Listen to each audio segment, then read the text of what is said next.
Assalamualaikum warahmatullahi wabarakatuh. Kami dari kelompok 1 angkatan 29 akan mereview tentang film Laskar Pelangi. Saya Arya Kusuma Wayu Tatama dan narasumber saya Ahmad Muntaha. Di sini saya akan mewawancarai Pak Taha mengenai film yang sudah ditonton, yaitu film Laskar Pelangi. Menurut Anda film Laskar Pelangi seperti apa ya, Pak? Menurut saya ya Pak, Laskar Pelangi ini film yang menggambarkan seorang guru untuk memperjuangkan ngasih pendidikan anak-anak di tempat yang kurang mampu, Pak. Nah, di sana itu di film tersebut menceritakan seorang anak yang dengan keterbatasan ekonomi, dengan walaupun dia menempuh jarak sekolah itu sangat panjang, dia membuktikan mampu bersaing dengan teman-teman, Pak. Bahkan dia dan teman-temannya mampu menunjukkan prestasi sekolah tersebut, Pak. Bagus berarti ya, Pak? Iya, Pak, bagus sekali, Pak. Berarti... sangat rekomendasi untuk film ditonton, Pak. Apa ada nilai loyalitasnya, Pak? Untuk nilai loyalitas ada, Pak. Ini dibuktikan ada skin itu Bu Fatimah diuji dengan ketika Pak Mahmud menawari beliau untuk mengajar di sekolah ternama di sana, Pak. Namun dengan walaupun diejek, beliau tetap memilih untuk tetap mengajar di sekolah dasar Muhammadiyah, Pak. Berarti tidak gengsi ya? Iya, Pak, betul sekali, Pak. Berarti dalam belajar itu ikhlas lahir batin ya? Iya, Pak. Sedangkan nilai loyalitas, apakah ada nilai lainnya, Pak? Seperti nilai adaptifnya? Untuk nilai adaptif sendiri itu diperlihatkan oleh seorang muridnya, Pak, yaitu Lintang. Dia selalu proaktif daripada teman-temannya. Dia selalu membaca kutipan artikel di koran, Pak. Wawasannya sangat luas, Pak. Hal tersebut yang perlu dimiliki oleh seorang ASN, Pak, sehingga ASN ini siap dengan perubahan, Pak. Berarti orangnya aktif ya, Pak? Iya, Pak, betul sekali, Pak. Itu buat generasi bangsa bagus itu kalau iya, Pak. Anaknya aktif, generasi milenial ya. Siap. Selain itu, apakah ada, kan banyak temannya di sana, apakah ada sikap kolaboratif antar temannya? Untuk sikap kolaboratif sendiri itu tergambar ketika SD Muhammadiyah itu mengikuti lomba cerdas cermat, Pak, di daerah tersebut. Nah, yang mewakili SD tersebut itu Lintang, Ikal, dan Mahar. Mereka itu berlatih dengan sungguh-sungguh untuk mencapai tujuannya, yaitu juara, Pak. Di dalam perlombaan mereka bekerja sama dan bersaing dengan ketat, Pak, sehingga hasil dari kerjasamanya tersebut menghasilkan juara, Pak. SD Muhammadiyah mendapat juara 1 pada.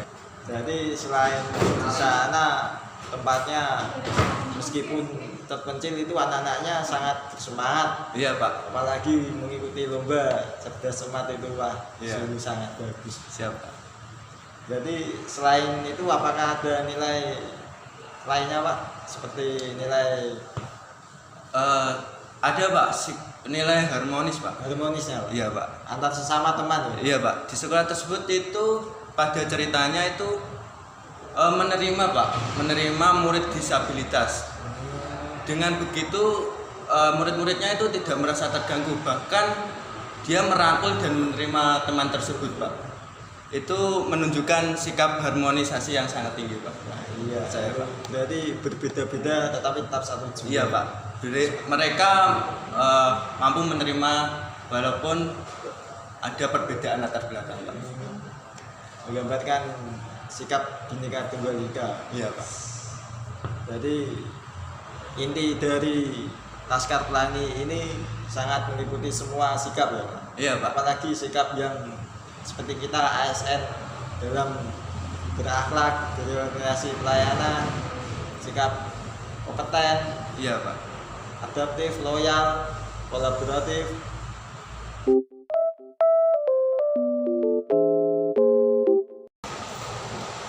Assalamualaikum warahmatullahi wabarakatuh. Kami dari kelompok 1 angkatan 29 akan mereview film Cahaya dari Timur. Saya Arya Kusuma Wahyu Pratama dan narasumber saya.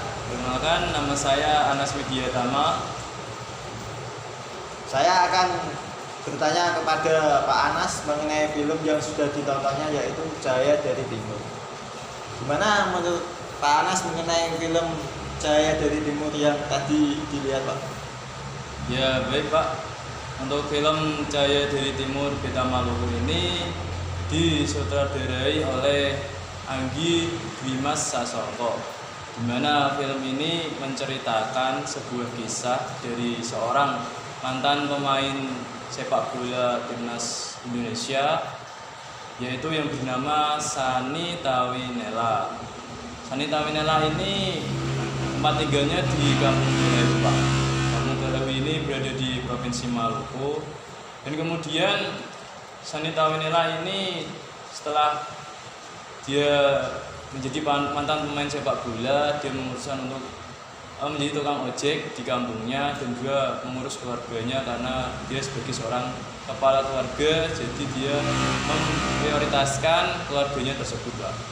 Kemudian film Cahaya dari Timur ini mengisahkan gimana semangat dari Sani Tawinela ini dan juga anak-anak di Kampung Tulehu untuk bisa mengikuti turnamen sepak bola di kancah nasional, di mana anak-anak ini sangat berantusias sekali untuk mengikuti turnamen, dan juga orang tua mereka ini sangat mendukung, Pak. Jadi antara orang tua dan anak pun terciptanya suatu pemikiran yang sama untuk bisa mengharumkan nama bangsa ini, Pak. Berarti di film itu apakah ada keanekaragaman antar budayanya apa antar masyarakatnya, Pak?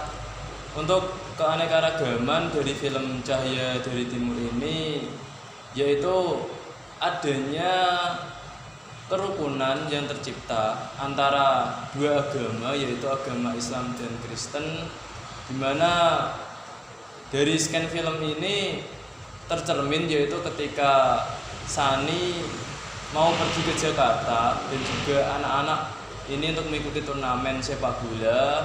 Ini ada seorang pendeta yang memberikan sejumlah uang untuk Sani dan juga anak-anak ini untuk bisa berangkat ke Jakarta, karena pada situasi tersebut Sani ini juga dalam kebutuhan yang sangat kurang, Pak. Jadi untuk dana pun sangat minim.